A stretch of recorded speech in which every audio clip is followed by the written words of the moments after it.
Hi, I'm Samar Shams. I'm a business immigration lawyer at Spencer West, and I'm going to talk to you about the Innovator Visa. So I've been getting a lot of queries about this visa. It's a UK visa for entrepreneurs who want to establish and run a business in the UK.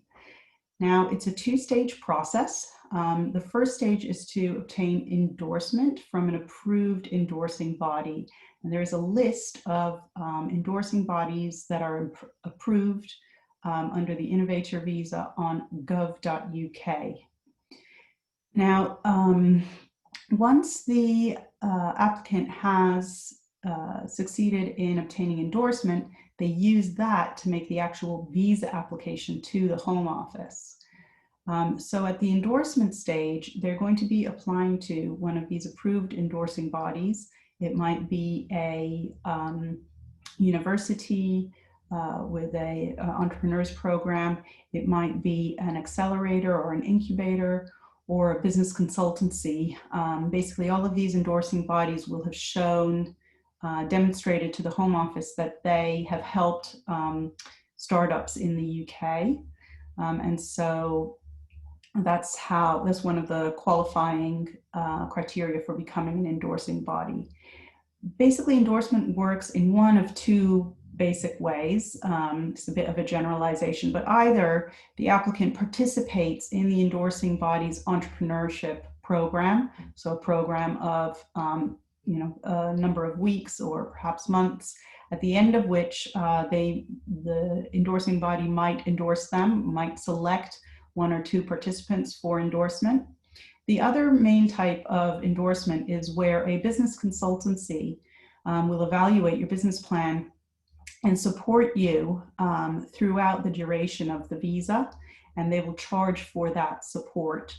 Then they'll charge for that on an annual basis usually. So those are some types of endorsement. For the Innovator Visa, there is a funding requirement of £50,000.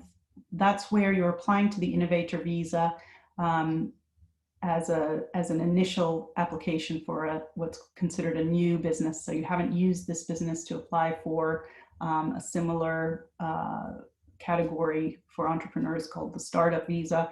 You haven't used that business to apply for a Tier 1 graduate entrepreneur or Tier 1 entrepreneur visa before. So if you haven't used your business to apply for any of those before, there's a £50,000 funding requirement. And that money just has to be available to you. It doesn't have to be under your control at the time of the application, but you are going to have to document its availability to you. And the relevant documentation will depend on the source of the funds. So the funds could come from the applicant themselves, in which case you might provide bank statements, but it could also come from the endorsing body or a third-party funder.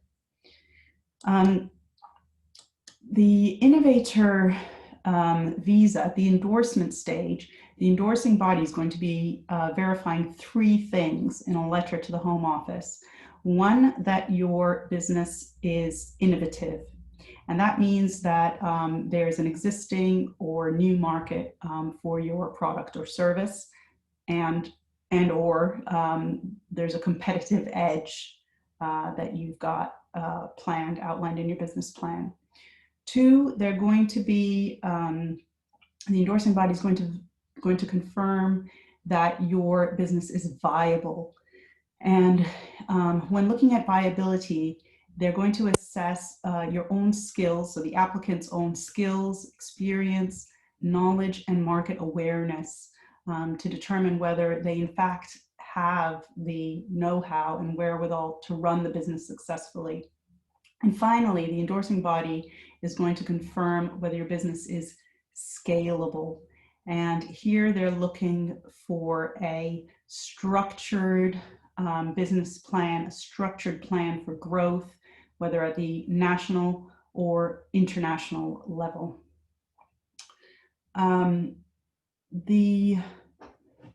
Once you've had the endorsement from the endorsing body, the the relationship with them continues, and they might withdraw endorsement if you don't meet their criteria, or the business ceases to be active, and that would jeopardize the visa. At the home office assessment for the visa stage, they're going to look at the applicant's intention and capability for the proposed business activity. They're going to see whether the funds are genuinely available. You're going to have to demonstrate English language ability and the ability to accommodate yourself and any dependents. So that's the Innovator Visa, a whistle-stop tour of the Innovator Visa. If you have any questions, please get in touch. My email address is Samar, SAMAR Shams, SHAMS, @spencer-west.com. Thanks so much.